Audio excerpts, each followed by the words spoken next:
ಮುಖ್ಯಮಂತ್ರಿ ಬದಲಾವಣೆಯ ಊಹಾಪೋಹಗಳು ರಾಜ್ಯ ರಾಜಕೀಯದಲ್ಲಿ ತೀವ್ರ ಚರ್ಚೆಗೆ ಎಡೆ ಮಾಡಿಕೊಟ್ಟಿವೆ. ಈ ನಡುವೆ ಅಹಿಂದ ಸಂಘಟನೆಗಳು ಕಾಂಗ್ರೆಸ್ ಅಗ್ರ ನಾಯಕರಿಗೆ ನೇರವಾಗಿ ಪತ್ರ ಬರೆದು ಸಿದ್ದರಾಮಯ್ಯ ಅವರೇ 5 ವರ್ಷಗಳ ಕಾಲ ಮುಖ್ಯಮಂತ್ರಿಯಾಗಿ ಮುಂದುವರಿಯಬೇಕು ಎಂದು ಒತ್ತಾಯಿಸಿವೆ.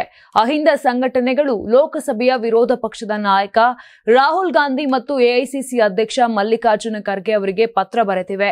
ಈ ಪತ್ರದಲ್ಲಿ ಅಹಿಂದ ಸಂಘಟನೆಗಳು ಸಿದ್ದರಾಮಯ್ಯ ಅವರನ್ನ ಬದಲಿಸುವ ಸಾಧ್ಯತೆ ಕುರಿತ ವಿವಿಧ ಅಹಿಂದ ಸಂಘಟನೆಗಳ ಪ್ರತಿನಿಧಿಗಳು ಪತ್ರದಲ್ಲಿ ಉಲ್ಲೇಖಿಸಿವೆ.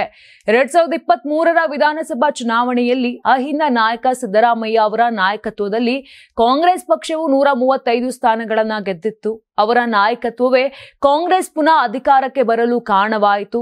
ಸಿದ್ದರಾಮಯ್ಯ ಅವರ ಆಡಳಿತ, ಜನಪರ ಖಾತರಿ ಯೋಜನೆಗಳು, ಶೋಷಿತ ಸಮುದಾಯಗಳ ಹಿತಾಸಕ್ತಿ ಮತ್ತು ಸಾಮಾಜಿಕ ನ್ಯಾಯದ ನಿಲುವು ಇವೆಲ್ಲವೂ ಕಾಂಗ್ರೆಸ್ ಬಲಿಷ್ಠತೆಗೆ ಕಾರಣವಾಗಿದೆ ಎಂದು ಪತ್ರದಲ್ಲಿ ಉಲ್ಲೇಖಿಸಲಾಗಿದೆ. ಸಂಘಟನೆಗಳು ರಾಹುಲ್ ಗಾಂಧಿ ಹಾಗೂ ಮಲ್ಲಿಕಾರ್ಜುನ ಖರ್ಗೆ ಅವರನ್ನ ಉದ್ದೇಶಿಸಿ ರಾಜ್ಯದಲ್ಲಿ ನಾಯಕತ್ವ ಬದಲಾವಣೆ ಕುರಿತಾಗಿ ಕೆಲವು ಬಿಜೆಪಿ ನಾಯಕರು ಹಾಗೂ ಕಾಂಗ್ರೆಸ್ ಒಳಗಿನ ಅಸಮಾಧಾನಿಗಳು ಅಪಪ್ರಚಾರ ಮಾಡುತ್ತಿದ್ದಾರೆ. ಇದರಿಂದ ಜನರಲ್ಲಿ ಗೊಂದಲ ಸೃಷ್ಟಿಯಾಗುತ್ತಿದೆ. ಈ ಅಪಪ್ರಚಾರಕ್ಕೆ ಈಗಲೇ ತೆರೆ ಎಳೆಯಲು ಸಿದ್ದರಾಮಯ್ಯ ಅವರ 5 ವರ್ಷಗಳ ಮುಖ್ಯಮಂತ್ರಿ ಎಂದು ಅಧಿಕೃತವಾಗಿ ಘೋಷಣೆ ಮಾಡಬೇಕು ಅಂತ ವಿನಂತಿಯನ್ನ ಮಾಡಿವೆ. ಇನ್ನು ನವೆಂಬರ್ನಲ್ಲಿ ಕಾಂಗ್ರೆಸ್ ಸರ್ಕಾರ ತನ್ನ 5 ವರ್ಷಗಳ ಅವಧಿಯ ಅರ್ಧ ಭಾಗ ತಲುಪುತ್ತಿರುವ ಹಿನ್ನೆಲೆ ಅಹಿಂದ ಸಂಘಟನೆಗಳು ಮೈಸೂರಿನ ರಾಮಸ್ವಾಮಿ ವೃತ್ತದಲ್ಲಿ ಪತ್ರ ಚಳವಳಿ ನಡೆಸಿದವು. ಅಂಚೆ ಪೆಟ್ಟಿಗೆ ಮೂಲಕ ರಾಹುಲ್ ಗಾಂಧಿ ಮತ್ತು ಖರ್ಗೆಗೆ ನೂರಾರು ಪತ್ರಗಳನ್ನು ಕಳುಹಿಸಲಾಯಿತು.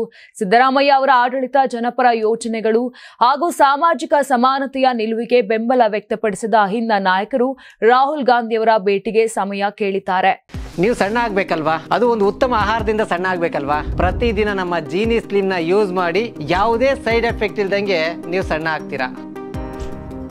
ನಿಮಗೆ ಮಾಧ್ಯಮದಲ್ಲಿ ಕೆಲಸ ಮಾಡುವ ಆಸಕ್ತಿ ಇದೆಯಾ? ಹಾಗಾದ್ರೆ ಕರ್ನಾಟಕ ಟಿವಿ ಡಿಜಿಟಲ್ ಮೀಡಿಯಾದಲ್ಲಿದೆ ನಿಮಗೆ ಒಳ್ಳೆಯ ಅವಕಾಶ. ಆಯ್ಕೆಯಾದವರಿಗೆ ಉಚಿತ ತರಬೇತಿ ಕೊಡ್ತೀವಿ. ತರಬೇತಿ ನಂತರ ಕೆಲಸ ಮಾಡುವ ಅವಕಾಶನೂ ಕೊಡ್ತೀವಿ. ಈ ಕೂಡಲೇ ನಿಮ್ಮ ಮಾಹಿತಿಯನ್ನ ಮೇಲ್ ಮಾಡಿ.